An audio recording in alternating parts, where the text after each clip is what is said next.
3 spending habits na nagpapahirap sa'yo. Una is gumagastos ka ng pera dahil gusto mong magmukhang mayaman. Siyempre dahil sa influence ng social media, ng Facebook, ng TikTok, ng Instagram, talagang kapag may nakita tayong gusto natin, gagayahin natin.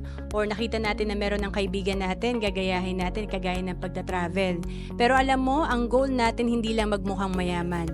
Dapat magkaroon tayo ng ipon at investment kasi ito yung mga magbibigay sa atin ng passive income balang araw. Pangalawa is, ang madalas na paggastos sa ngayon at wala nang natitira para bukas. Madalas kasi, short term lang yung mindset natin. Parang noong estudyante tayo, yung baon lang, daily lang yung mindset natin. Pero dapat pala, long term yung mindset natin. Importante yung active income natin ngayon, kung kumikita tayo ngayon dahil nagtatrabaho tayo, balang araw, ang goal naman natin, yung pera naman na magtatrabaho sa atin.